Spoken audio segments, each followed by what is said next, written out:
Edition, we have multiple pieces of equipment arriving here for the remainder of 2018. This is a wire EDM machine. It's a somewhat common technology as far as prevalence in industry. So, however, it does have an expensive overhead. So, what we've decided to do with a lot of our products, instead of sub-work out and get a very high premium, we just acquired the machine ourselves, and now we're using this to create a lot of the key features that we're making. So we're making the through-way for our bolt-action rifles. So we have the ability to make that a 2-lug, a 3-lug. We can make that whatever people want and hold whatever spec we want. And we're also using that to create the breech face on our pistol slides. So it's very precise, it's very repeatable, and it's actually pretty automatable. So this machine just arrived, so we will be having it run basically unattended for quite a few hours. So hopefully 16, 18 or so by the time we fill up the whole work envelope. So this technology here is something that it's simple, but it's another way to really increase what we offer people. So you're welcome to get in close and take a look at what we're doing. We do buy our equipment new. There are certain things you can see and some that you cannot, obviously, proprietary information and NDAs and that sort of thing. So we're going to do our best here to show some things out on the floor that you can see. So it's really nice to get a look behind the curtain. So this type of machine here, it's made in Japan. Fanuc is one of the most prevalent models of control that exists globally as far as automation equipment, everything from machine tools to packaging. So if you see this yellow and red, everything from your iPhone to, well, these firearm products are made with these machines. So the shape, I'm not sure if I get the good angle here, but the shape that goes through that actually creates where the bolt rides through for a bolt-action rifle is typically made with a pull broach. As you can see, this one's good. We just got this cranking, so this machine arrived a couple weeks ago. So we're getting it running and we're making good product. It did not take a whole lot of effort for us to get there because we already knew what we wanted from the get-go. So by able to control this, we're able to basically gang this machine up and make a tremendous amount of product at once that's very reliable and very repeatable. So the other product that we're using that on is our pistol slide. I'm sure if you can see the slightly bronzed-ish appearance that you're seeing on the breech face, that is because of the EDM process. So EDM is electrical discharge machining. So what it is there's actually a wire that rides through here and actually cuts it out like cheese almost, like a cheese cutter. It's just sliced through with a wire. But what it's doing is it's actually burning off as it travels around the tool path, and it creates a damn near perfect shape. So at the end of the day, you can drop your barrels in and you can get a nice tight match grade fit.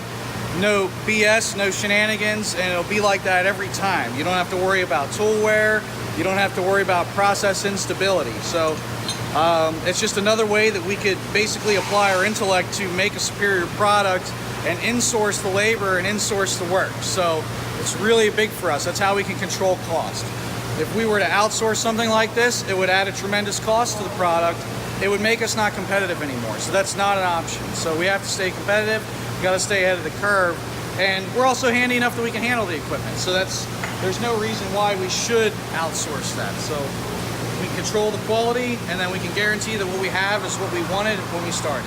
Okay, so what we're looking at here is this is our 9-axis turn milling machine. It's a Nakamura Tomei. It's a made in Japanese machining center. The type of equipment that we use here is really how we get the products, the quality that we're looking for, as we were talking about earlier. So equipment like this, where you could buy a lathe of similar features for, you know, $150,000, $200,000, something like that. This one, optioned out with all the features that it does, is about $400,000.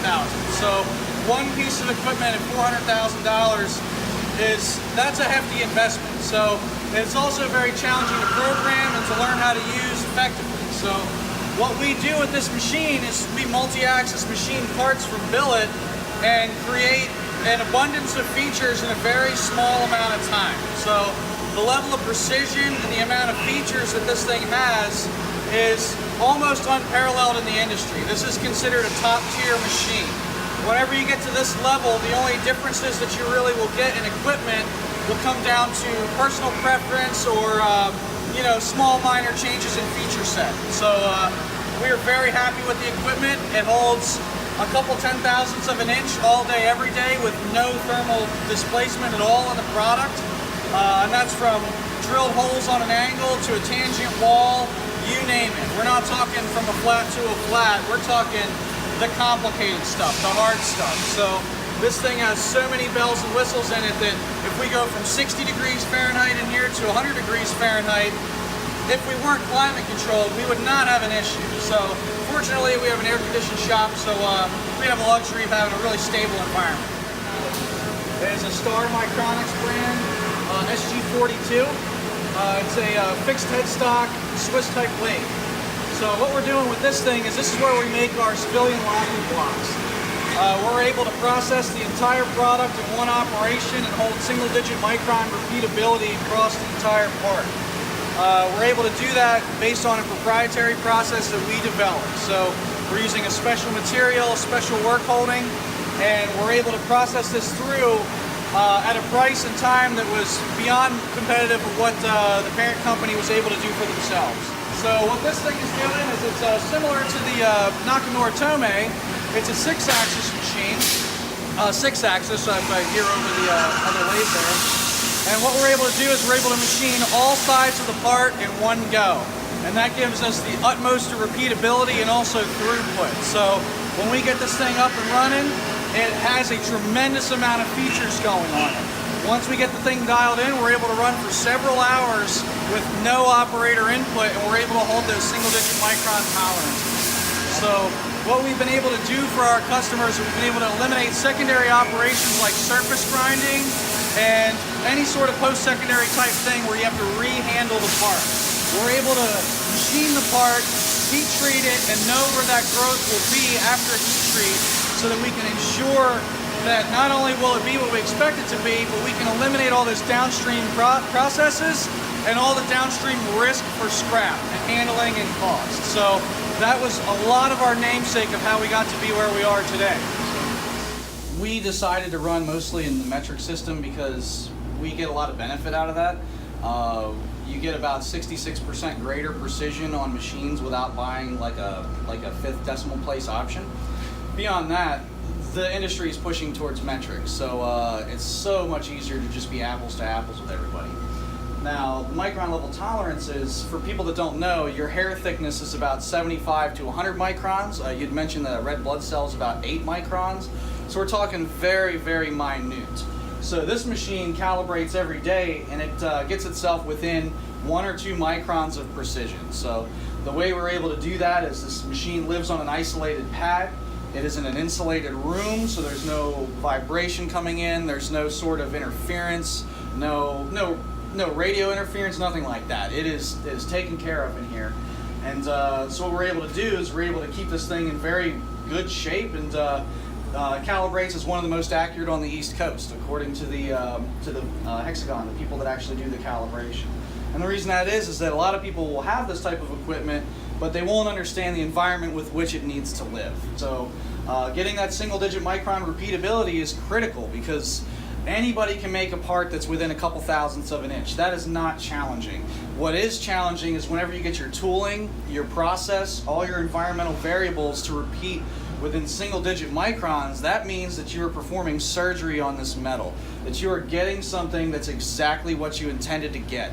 And what that ends up doing is we give those to our customers, and they learn more about their own products than they originally knew, because we're actually able to hit the bullseye. So those single-digit micron tolerances are super key. So what we have here is the first operation Glock slide is being checked, and all of these features are going to be output in a super efficient manner.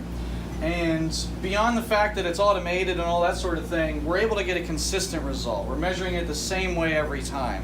If our outside customers want it checked a certain way, we're hitting it in the exact same way that they're hitting it. And that's how we're able to satisfy like the military contracts and the types of things that we do, is we are checking it apples to apples. We're doing it the same way that they're doing it, or in some cases better, because not a lot of people will use a CMM to qualify their product. So if there's a heart gauging thing like that, we'll do that as well. So but this machine is integral to our success. So it's a very simple version of a CMM. There are a lot more fancy type options that you can have.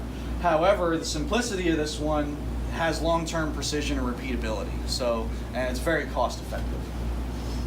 Now, with the microns and like all of your data and everything that you're sourcing through your computers and everything that you're finding, first time I'd met you, you'd mentioned that for some of these contracts you do, you actually send that data out to them as verification and proof. Yeah. That's impressive to me, because a lot of well, actually almost all companies will not do that. They will not back their product with the science and research. For sure. You make it as a mandatory thing, which I find incredible. Yeah, we stand behind our products. So like everything that we make, you know, our name is on it's going out the door, even if it is for another customer. Like, that's our namesake. So that data is available because we need to prove what we're doing. And by supplying that proof, it puts us above scrutiny in some ways, because they can see the results. So they know if there's a problem and they see that our stuff is good, then they know that it's a downstream problem or an upstream problem. That or if we made it correctly, there's a good chance that they made an engineering oversight. So that happens quite a lot, because as far along as the industry is, where everybody's always revising, everything is always a work in progress. So what we've set out to do is we wanted to make the best products that we can, but we also wanted to make sure that they were compatible with other parts in the market. So I need to make sure that all your OEM stuff fits. I need to make sure that when you put a match grade barrel in, if it's not expecting hand fitting, that it should drop in without hand fitting. So if you're going to play it on the edge and buy an oversized barrel and hand fit that in, you're going to have a great starting point. So it's from start to finish. If you don't know what you're doing when you start, how are you going to know what you're going to get when you're done? So you have to have that intent, and you have to work with intent with everything that you do. All right, guys, so we just took the awesome tour. We got to see the technology behind TL, and it's incredible. Okay. So any closing remarks you have for this documentary series we're doing? I mean, we're super excited to get into the build of the next one and actually doing the trick shots with Rick for the Shooter 1720 team. I mean, that's going to be incredible. So, well, I won't speak for John, but I'll speak for me. I'm stoked that you guys are involved. It's awesome. Thank you. Thanks for checking us out and giving us the time. Agreed. We very much appreciate it, and we're glad to be a part of the bigger picture here. So it means a lot to us to put out good work, and that's what we're here to do. So we're looking forward to it. Awesome, guys. Well, we'll catch you around the next time, and we'll be getting out to the range here very shortly. All right. Nice. Can't wait to see it. Awesome. That's awesome. Thanks, guys. Awesome, guys. Thanks. Take care.